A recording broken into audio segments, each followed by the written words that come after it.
may isang senador, Pangilinan. Because, galit ako eh. Galit ako kay Pangilinan actually. Hirap na hirap si Kiko Baliko kung paano niya ipagtanggol ang kanyang batas na nagpaparami ng mga batang kriminal. Grabe naman tong hinayupak na budlat na matang ito. Aminin nyo na po, napalpak ang inyong batas. Na tama dito si former President Rodrigo Roa Duterte na itong batas ni Kiko ay nagpaparami lamang ng mga kabataang nagagamit din ng mga kriminal. Na ayon nga ho, kay former President Duterte, galit siya sa Pangilinan Law. Dagdag pa nga ni Digong that time eh. Kung narinig po ninyo, sabi ni Digong, ang pinakabubong senador ay si Kiko Baliko. Nagamit po yung juvenile justice law ni Pangilinan ng mga batang ito na gumawa po sila ng isang heinous crime. Mantakin nyo ha, mga isang buwan pala ho, pinag-aralan nila ho ito. At lumabas sa social media, kumakalat na merong konbo ang dalawa at ang pinag-uusapan nila ay ang paggawa ng krimen at ang tungkol sa juvenile justice law ni Kiko Pangilinan. Nakakalungkot nga lang kasi dumipinsa pa rin itong si Kiko Pangilinan sa palpak niyang batas. May kasama siyang babae, anak ng kagwang. Diyos ko, panahon na po siguro nating amyendahan ang batas ni Kiko Baliko at suportahan yung panukala ni Senator Robin Padilla. Magandang tanghali po sa ating lahat. Palike po muna, pa-share, pa-subscribe at pakipindot po ang inyong mga notification bell para lagi po kayong updated sa ating mga video. So yung content natin ngayon ay medyo masilan, so magsiseryoso po muna tayo. At para rin po ito sa mga magulang natin, information dissemination, at para magiging aware po tayo. Lalo na po pag may mga bata po kayo, mga anak na nag-aaral po sa senior high, mga ganun. Kasi dumarami na po ang krimen ngayon na kinakasangkutan ng mga minor de edad. So magiging aware po tayo dito lahat. At sana makakatulong po itong content natin. Aba, siyempre, i-play rin po natin yung depensa ni Kiko Pangilinan dahil nagmistula po siya ditong criminal protector kasama yung babae patungkol po sa juvenile justice law niya. Okay, so unahin po muna natin yung depensa ni Kiko, no? O ito, bago natin ipalabas din naman si Tatay Digong at himay-himayin natin yung konbo ng dalawang batang kriminal bago sila gumawa ng hindi magandang gawain at ito nga ho ay krimen at merong 4 na ho yata yung na napaslang, nabawian ng buhay. Ito, pakinggan muna natin si Kiko kung paano niya dinidipinsahan ang kanyang juvenile justice law. Ito po. Meron talagang accountability sa ilalim ng batas. Marami kasi ang nagkakalat ng disinformation o maling impormasyon na pagka minor de edad ay walang pananagutan. In fact, mga bata mismo ang nagsasabi, gawa na rin siguro ng maraming mga ikinakalat na maling impormasyon na pagbata at nagkasala ay walang pananagutan. Hindi pwede silang managot, sila ay dapat pinapakawalan, etc. At maliwanag, hindi yan ang sinasabi ng batas. Hindi po yan. Ang pinakalayunin kasi nung batas, Senator, ay dapat hindi nangyayari yung mga ganitong bagay at hindi siya nauulit. Yes. So, in fact, sa ilalim ng batas, pagka pinakawalan mo yung minor de edad na nagkasala, ay ito ay kontra sa batas Yes, at kontra po pwedeng siyang kasuhan. panagutan, Oo, kasuhan pwede siyang itong kasuhan. mga nagsasabi at pinakakawalan Opo. ang mga nagkasala. Dito sa kasong ito, Alam mo, Kiko, kayong dalawa, sarap ninyo pag-untugin dyan eh. Sabi niya, hindi daw totoo na pag nagkasala yung minor de edad ay walang pananagutan at hindi pinaparusahan. At sabi niya, dagdag pa niya, yung nagpapakawala daw sa mga batang gumawa ng krimen ay makakasuhan. Alam mo, Kiko, nilululo mo tong batas mo eh. Talagang yan naman ang nakalagay sa Juvenile Justice Law na kapag yung edad 15 pababa nakagawa ng krimen ay wala po talagang kasalanan. Yan ang maliwanag. 15 pataas ay depende pa rin sa kaso. Ito basahin po muna natin kasi ginagago tayo ng dalawang sila po kasi yung nagdedepensa sa Juvenile Justice Law. Hindi po totoo ng yung sinasabi ng dalawang uplok na to na kapag ang minor de edad ay nagkasala ay na may pananagutan, krimen. Dinidepensahan po yan ng Juvenile Justice Law ni Kiko Pangilinan. At ano po ba yung sinasabi niyang mananagot sa batas? Yung minor de edad. Ipinoprotektahan po niya ng Juvenile Justice Law. Tuloy lang natin ng konti bago natin i-debunk kung ano yung pananagutan ng minor de edad na sinasabi niya. Ano yung parusa sa mga yan? Dahil malinaw sa Juvenile Justice Law niya na walang pananagutan. Yung 15 years old pababa, no? At saka 15 to 18 years old. Depende pa, yung 15 to 18 years old, depende pa po sa assessment. Kung inosente yung taong iyon, walang alam sa ginagawa, wala talagang kaso, Kiko. Sige nga, tuloy natin. Ano bang parusa? Sige. right now, they're in the custody of Ngayon ay ongoing pa po kasi yung investigation. So, nandun muna sila sa custody ng police pero inaayos na rin po ang pag-refer nila sa bahay pag-asa na maaari nila at paglaban. pinipapaliwanag natin ng husto, hindi sila maaring pakawalan. Hindi po. Lalo na ang kaso ay heinous crime. Yes po. Ang tanga ninyong dalawa. Under kustodiya na daw ngayon ng bahay pag-asa. At hindi daw sila pakawalan. Ano yung bahay pag-asa na yan? Presuhan? Sa salita pa lang, bahay pag-asa. Hindi yan parusa. Tangay namin nyo. Binibigyan nyo nga ho ng pag-asa eh. Kinukumport nyo nga eh. Di tama ho yung conversation ng dalawang batang kriminal na ito na hindi talaga sila kakasuhan. Nasa bahay pag-asa ka pala dinala. Kasi kung pinaparusahan yan, dapat kinulong yan sa detention center dyan sa BJMP. Hindi yung sa bahay pag-asa. Putang ina. Yan na tayo, depinsa kayo ng depinsa. Pero ang liwanag, nahuhuli kayo sa bunganga ho ninyo na talagang walang parusa. Yung edad na yan. O sige nga, tuloy o. And sa batas ng Juvenile Justice Law, pagka heinous crime ang kaso, ay maaring minimum Of 1 year of po. 1 year ang involuntary confinement.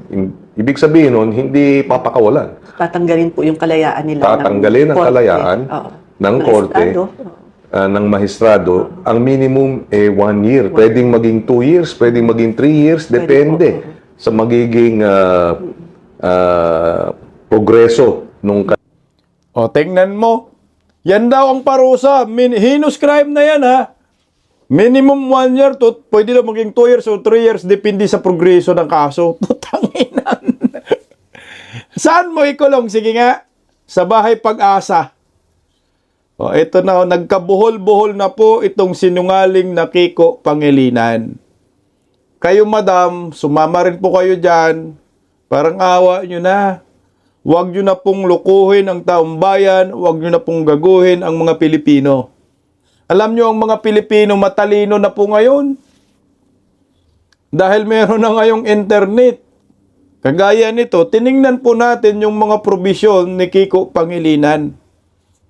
Yung kanyang sariling batas, nilululo niya at pinapalabo niya. Again, wala pong pananagutan sa batas ni Kiko Pangilinan yung dalawang mga batang kriminal na nakadali nga ho ng 3 or 4 na nga ho ngayon. Narito Kiko Baliko. Babasahin ko po yung ito, maintindihan po natin kasi Tagalog man ho ito para sa impormasyon ng karamihan. Madali kasing intindihin itong batas ni Kiko Baliko sa juvenile justice law na sinasabi niya. Ang Republic Act number 10630, Juvenile Justice Welfare Act of 2006. Ito po yung provision sa Juvenile Justice Law ni Kiko Baliko. Unang nakalagay sa provision. Ang 15 taong gulang pababa, so 15 years old below, ay karaniwang hindi mananagot sa kasong kriminal maliban sa ilang itinatakdang sitwasyon sa batas. Putang liwanag, no? 15 years old pababa, hindi ka mananagot sa kasong kriminal. So, ilang taon po yung gumawa ng krimen? 15 at 14 years old. So, yung 14 ligtas na talaga, no? Wala nang pananagutan. Pero yung 15, ididibati pa. Tingnan mo yung pangalawang provision na nalagay sa Juvenile Justice Law ni Kiko Baliko. Ang mga mahigit 15, ngunit wala pang 18. So, ibig sabihin, 15 years old in one day. So, edad ka ng 15, tapos lampas ng isang araw, considered ka na ng 15 mahigit at wala pang 18 taong gulang. 15 in one day to 18 years old. Ay maaring hindi rin managot. Tatay tayo. Kung napatunayang kumilos sila nang walang sapat na pag-uunawa sa kanilang ginagawa, o paano yun? Kung sasabihin nila, yung 15, yung 15 years old, yun ba may hawak yata ng 38 sa picture? Yung 13 years old, yung 13 years old, yung 15 in one day, hindi rin po pwedeng makasuhan ng kriminal kahit kita na po yung mga ebidensya na nangyayari. Dahil sa batas na Juvenile Justice Law ni Kiko, pagsasabihin niya na inosente ako sa aking ginagawa, quits yung kaso. Yan ang maliwanag ni Kiko. Ito maliwanag sa kanyang provision, sa kanyang batas. Binibigyang diin ng batas ang rehabilitasyong paggabay at reintegrasyon ng bata sa lipunan kaysa simpleng pagpaparusa. Sa madaling salita, ang juvenile law ay isang hanay ng mga batas na naglalayong protektahan ang mga karapatan ng mga bata at tiyakin ang mga minor de edad na nagkakasala ay nabibigyan ng pagkakataong magbago at maituwid ang kanilang buhay. Ito po yung sinasabi sa batas ni Kiko. Kaya yung sinasabi mo, Kiko Pangilinan, na mananagot sila sa batas, ay hindi pwedeng pakawalan yan. Di amindahan mo yung juvenile justice law mo. Ilagay mo doon sa mga provision.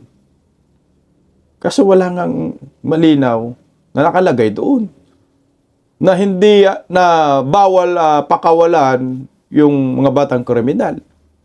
Ang malinaw doon, walang pananagutang kriminal ang 15 below na bata na gumagawa ng krimen. Yung 15 to 18 naman, depende pa ho sa investigasyon. Kapag inosente yung bata na yon sa kanyang ginawa at wala siyang knowledge sa kanyang ginawa, panigurado, mapawalang sala. Walang krimen. Kaya nga, ang panawagan natin ngayon, ito rin pala yung panawagan ni Tatay Digong, ibalik talaga sa dati. I think 9 or 10 years old below. Walang pananagutan. Yung 10 years old in above, may pananagutan. Alam mo ito ha, Kiko Pangilinan, tingnan mo itong ginawa mo sa batas mo. Yung dalawang batang ito, bago pala gumawa ng krimen, pinag-aralan nila yung batas ni Kiko, itong juvenile justice law. Ito kumakalat po ito sa social media bago natin ilabas si Tatay Digong.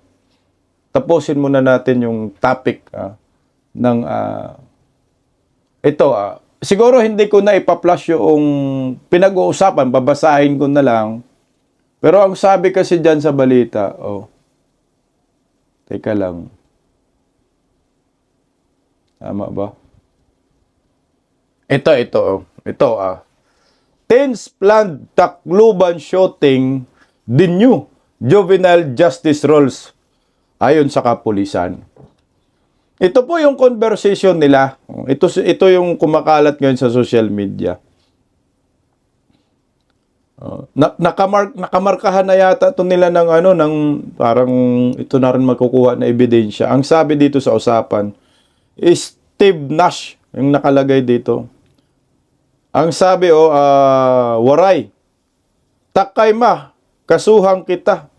Murder ngan illegal possession of firearms. Ang ibig sabihin sa salitang Tagalog, ipagmakasuhan tayo ng murder and the illegal possession of firearms. Sabi naman, sinagot ng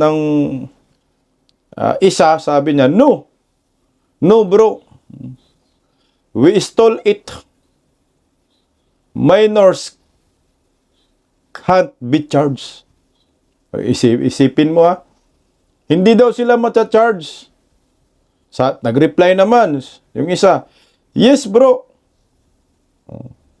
but that's illegal possession cause we don't have LTAP license. So alam nila wala silang stop license. Nag-uusap na sila kung ano yung mga kasong kakaharapin nila.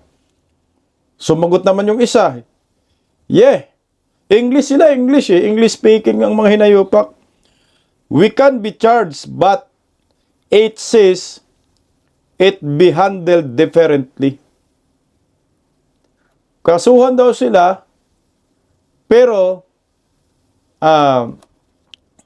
hindi pala, parang iba yung pagtatrato sa pagkaso sa kanila. Ito na nga yung sinabi ni Kiko, hindi ilalagay sa kulungan, kundi doon sa bahay pag-asa.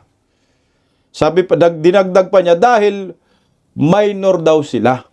Minor daw sila. Pa-English ang animal, no? Ito. Tuloy yung usapan nila. They could release us at 18 to 20 years old. Utang ina. Papalayain daw sila pagdating ng 18 to 20 years old. If we really change inside. Kung magbago daw sila sa loob. Doon na yun sa bahay pag-asa.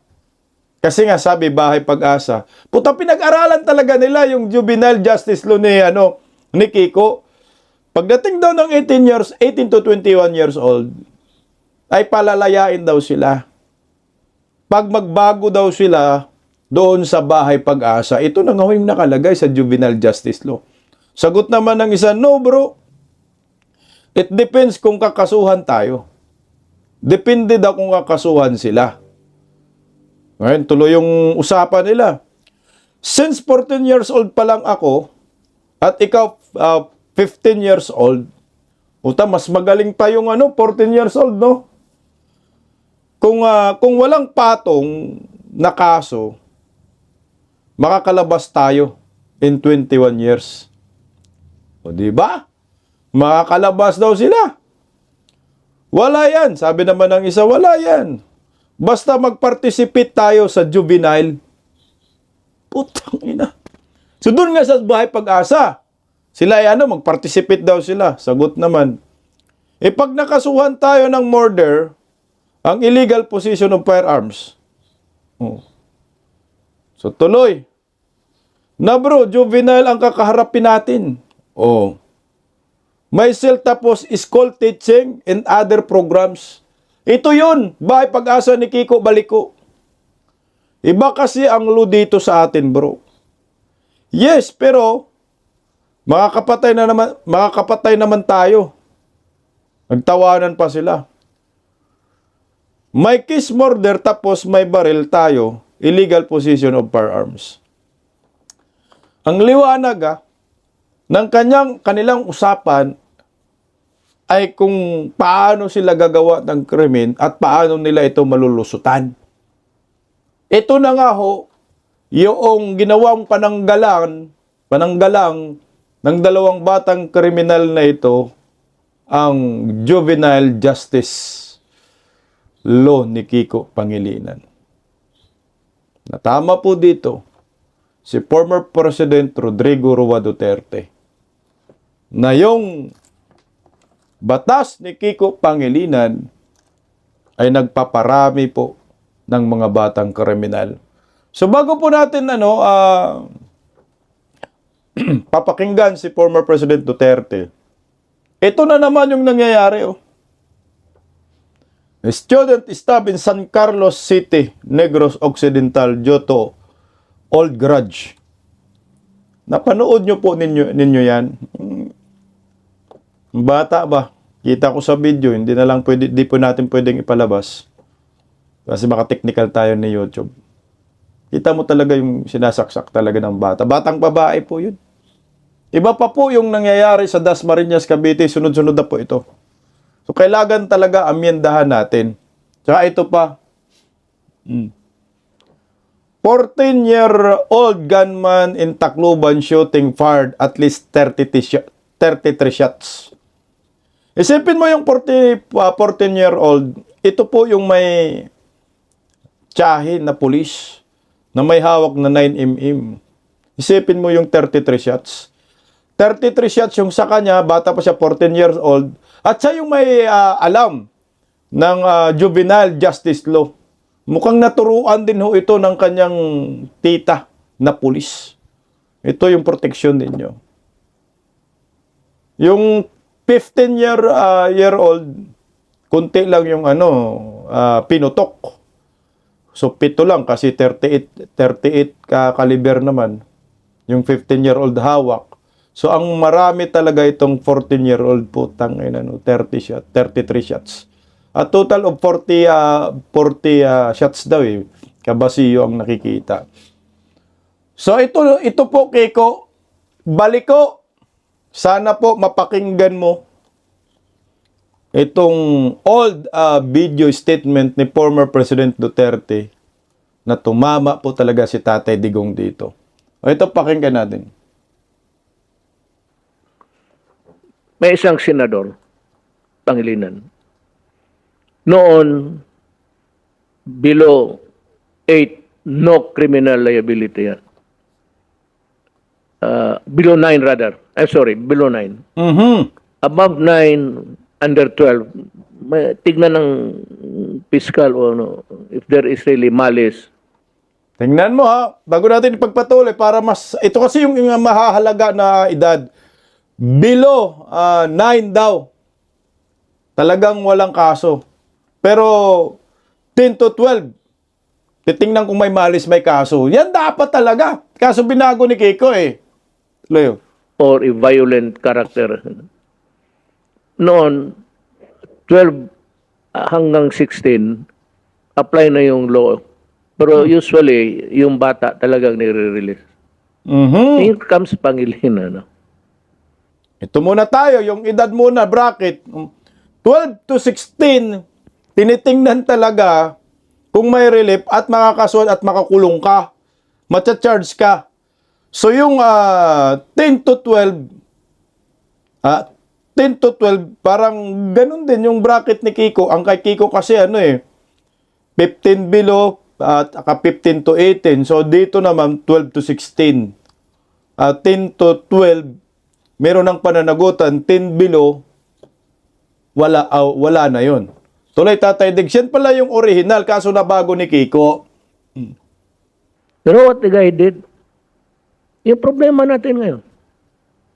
Yung mga hold-upper na, yun yung nakikita ninyo noon na sa Dewey Boulevard. Nakikita ninyo nag-snatch, takbo dito, takbo doon, nakukuha sa camera. And do you know, I said, why they are so bold to do that, daring? Because they have been previously, sa experience nila, under the Pangilinan law. Hindi ka makulong.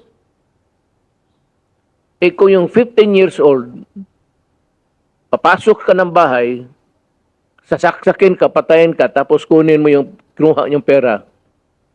Pagdating doon sa stasyon, sabihin ng police, report ng recorded, go where you want. That increase the number of crime tenfold. Fiscal na ako noon. Sabi ko, napakagagong. And the Congress that went along with it. Yung mga abogado, tanungin ko siya, buhay pa man kayo.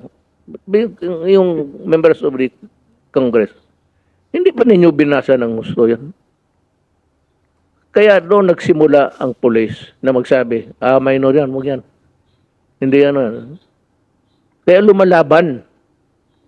Even if it's a minor, and it's a grievous offense, dadalhin talaga sa estasyon yan for recording. Kasi may complainant Hindi mo pwedeng bitawan dyan na basta-basta palakarin mo lang.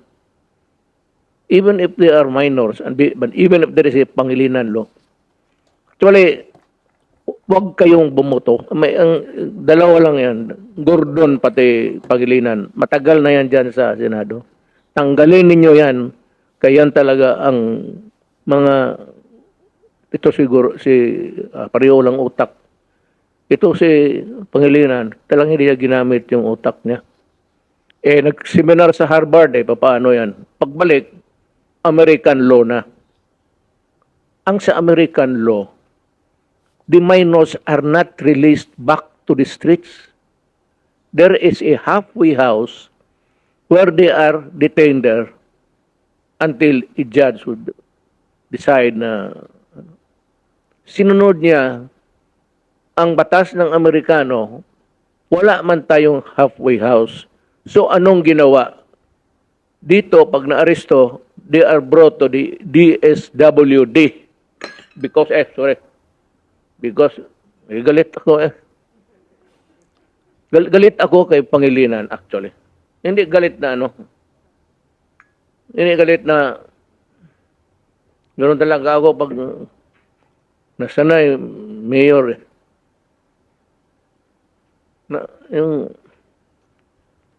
helpless ang public, helpless ang gobyerno. It's actually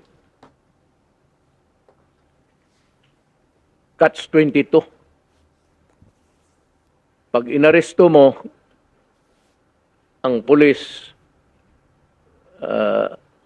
ang ikulong niya, ang pulis mo, ang karamihan dyan, actually ganito. Alam mo bakit ang pulis hesitant? Allow me this time to give you some inner thoughts sa gobyerno. Ang pulis, pagka sinabi minor, hindi na pupunta yan. Kasi yun ang pulis, sinong nag-hold up? Kasi ilang taon yun? 13, 14. Wala yan. Arestuhin na. They cannot even force the child to bring to the station. Grabe yung batas ni Kiko, no? Narinig yung sinabi ni Tatay Digong na nagparami daw ng mga kriminal itong batas ni Kiko. Dagdag pa nga niya, dapat hindi daw binoto yan. Putya, binoto ng Garcia machine bangag machine Kaya dapat kailangan amindahan. Totoo naman talaga na kapag may maarestong minor de edad, hindi po talaga pwedeng i-detain yan. Papakawalan lang at nagagamit po ito ng mga kriminal din. So ano ang gagawin natin ngayon? Hayaan na lang ba natin na itong batas ni Kiko na hindi po ito maamyendahan? Kasi pag hindi po ito maamyendahan, malaki po talagang problema at mukhang magiging president po ito. Kagaya po ito sa nangyayari ngayon na ginagamit nila, pinag-aralan muna nila yung batas ni Kiko Pangilinan, alam nila yung juvenile law, mas may alam yung 14 years old yung may tsahin na pulis. So tuloy lang po natin si Tatay Digong. Kaya lumaki yan, marami yan sila. Yung nakikita mo noon na, hanggang ngayon, yung kinukunan ng TV na nag-i-snatch tapos tumatakbo. Yun ang dahilan dyan. Kung mayroon man ito, alam mo bakit sa totoo lang. Hindi ko talaga naintindihan. Mayor ako noon, I have criticized Pangilinan almost, talagang nagmumura na rin ako kasi galit ako. Okay na sana yung below 9, wala talaga yan. Maski anong gawin man, maski sunugin ka niyan, okay lang yan. Hindi mo talaga above 9, below 12, tignan nilang kung may malis ba. Gaya ng rape. 12 years old o acts of lasciviousness. Pero yung petty crime na nakaw-nakaw dyan, ako nung fiscal ako, dinidismiss ko. Kasi, nakaw-nakaw lang, magnakaw ng ano. Pero nung yung mga above 12, below 16, may indeterminate sentence lute. Nagtitimpla kami. Para i-recommenda namin. Pero ito, haros. Pagdating sa Pangilinan Law, below 18. 17 years old, patayin nila 16, 17. Pasukin ka sa bahay, saksakin kayong lahat. Kunin yung pera ninyo. Bye-bye. Ganon yan. Kasi kaya mga rape, kita mo yung mga bata. Kahay sa drugs. Let me, it's a new year. Let me dwell dito from the standpoint of the executive department. Yan ang, ngayon, sinong pinapadala ng droga? Itong human rights na itong makinig kayo. Sinong runner nila sa droga? Minor de edad. Mga bata. Bigay sa kanila, sabihin niya, ibigay mo na sa tao doon nakatindig. In the process, pag nahuli na interdict, kasi may nag-report, o alam na ng nakuha yung shabu. So, pagdating ng ilang taong ka, 16, umuwi ka na. Alam mo, ang sindikato niyan, magdala ng photostatic copy ang itong mga runner nila. Pag-aristo ng police, yung birth certificate ko, tignan mo. Ganon kalala ang ginawa ni Pangilinan. Now is as good as any other time to talk about it. It affects our safety, our interest, the safety of our children. Kaya nag-hit-hit na yan. Ang bayad niyan, sige, bigyan ka. Ito, mag-hit-hit ka. Tapos i-deliver mo yan dyan sa mga bahay na yan. Yan nagkalala yung problema. Buti sa Davao kasi may program ako every Sunday. I talk to the people. I communicate with you, all Filipinos. Na ganun ang sitwasyon. Ang nanaglalo dyan, mga kriminal, pati ang mga bata ginagawang kriminal at binibigay so that may craving ang bata, the trabaho niya is the career. Kaya ako galit talaga sa droga. Yung ICC, sabihin ko sa kanila, galit talaga ako sa droga. Yan ang statement ko. Galit talaga. Huwag mo ako as mayor, President, do not about. Do not. Grabe no, nakakamiss si Duterte. Ito yung presidente, leader na kailangan natin. Oh. Ayan na po ang maliwanag sa batas ni Kiko Balico. At sinuportahan po yan ni Senator Robin Padilla, yung sinasabi ni, ni Tatay Digong. Sabi ni Senator Robin Padilla, si former President Rodrigo Duterte ay dating piskal. Expose sa tunay na mga ganap sa kalsada at sa buhay ng mga Pilipino. Kaya yung mga abogado na wala namang karanasan sa practice sa criminal world, our real world, si Kiko na to pinatamaan. Makinig naman kayo sa mga taong kalsada at sa mga taong nabubuhay araw-araw sa kalsada na walang mga elite security gates sa kanilang mga villages o mga personal na mga gwardya, real world. Si Kiko, mayaman man yan. Huwag sana, Kiko, mabiktima yung anak mo ng minor de edad. Yan ang ipagdasal natin. At gusto nga po amindahan ni Senator Robin Padilla itong batas ni Kiko na dapat ibaba na ho sa 12. Di nga 12, 10 nga ho, yung sinasabi ni Robin Padilla. Original ha? O pakinggan natin si Senator Robin Padilla. Sir, nabalitaan yung shooting incident sa Tacloban sa eskwelahan, mga estudyante, may mga namatay. Marami na akong ipinopost patungkol sa mga nangyayari sa ating kabataan. Merong ng rape, pinatay, merong nang hold up ng jeep.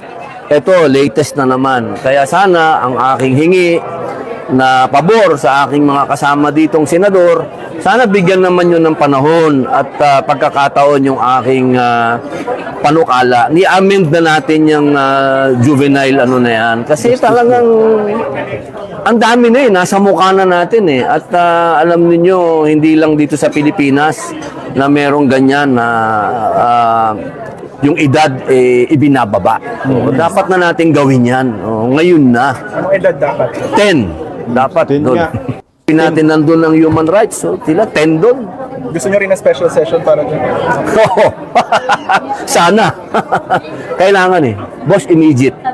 Kung ganito na nagagaya na tayo sa Amerika, na may namamaril na sa loob ng paaralan, siguro ito yung panahon na talagang kung seryosohin natin ito yung pang special session.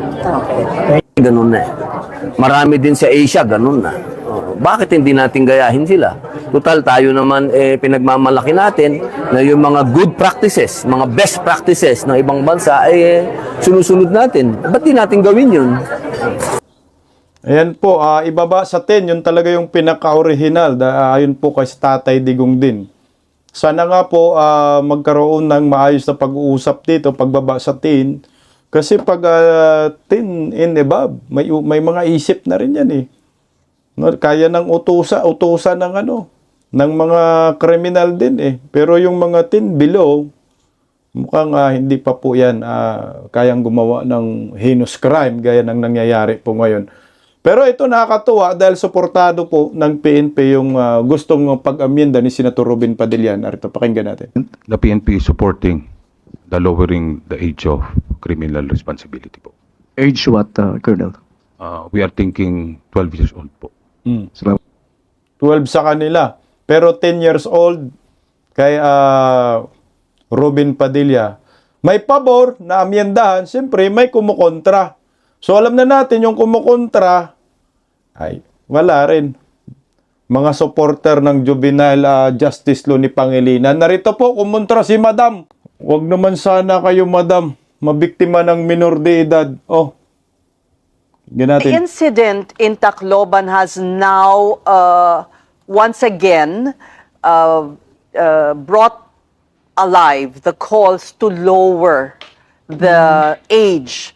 What do you think of this call by many sectors, including the PNP?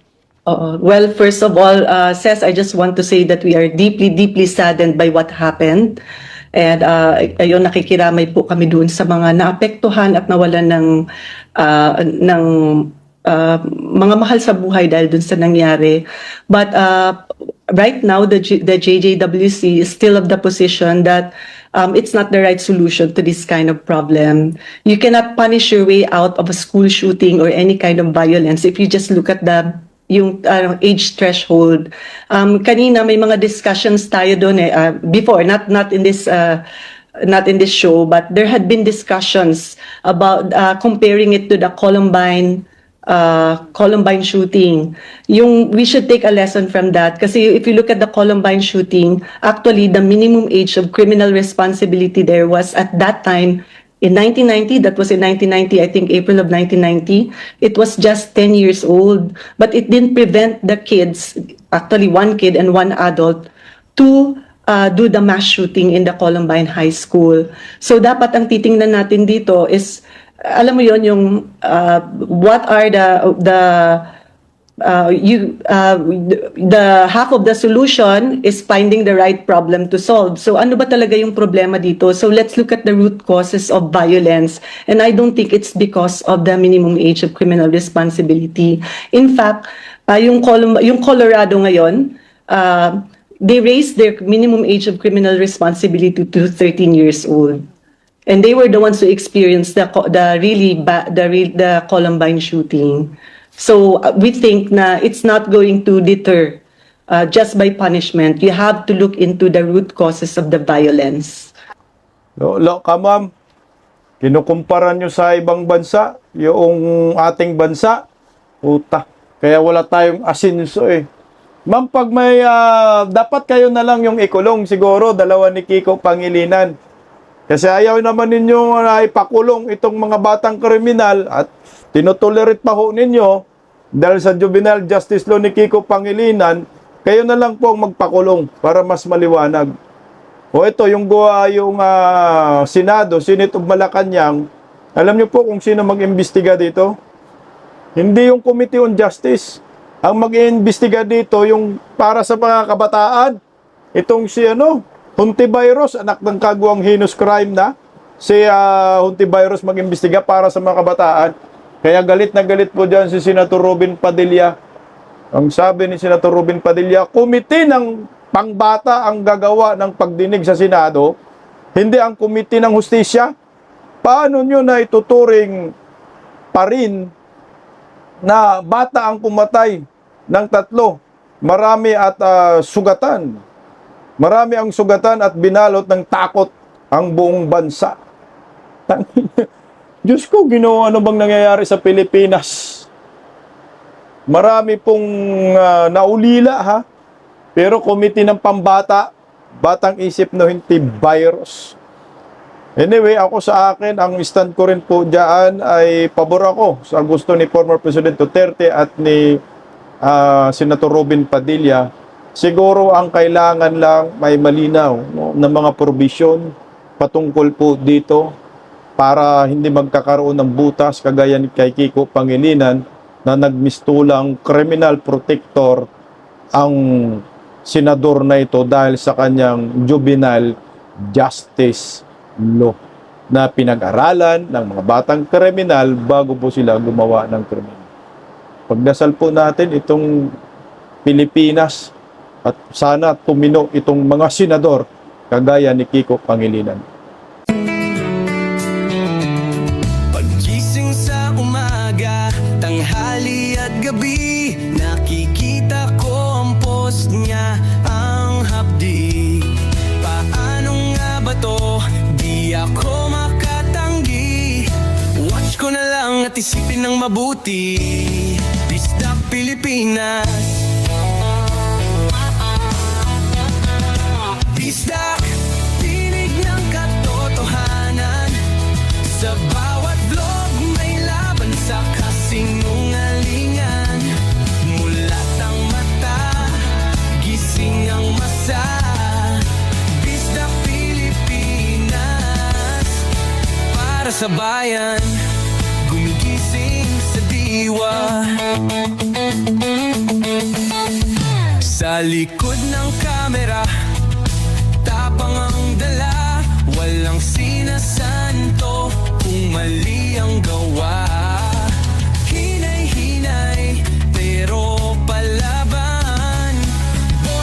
ng tao sa digital na labanan. Bisdak, tinig ng katotohanan.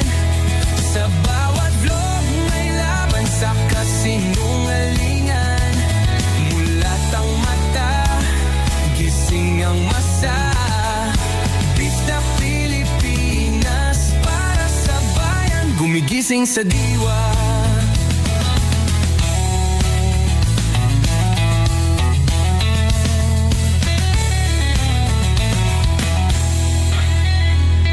Hindi artista, hindi politiko, pero ang katotohanan, sigaw niya ay buo.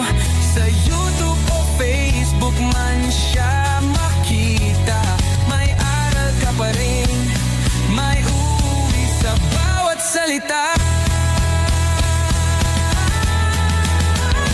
Bisdak, gising sa katotohanan. Di lang kwento, kundi panawagan. Sa bawat Pilipinong naghahanap ng liwanag. Bisdak Pilipinas, kasama sa pagbangon ng bayan. Bisdak Pilipinas,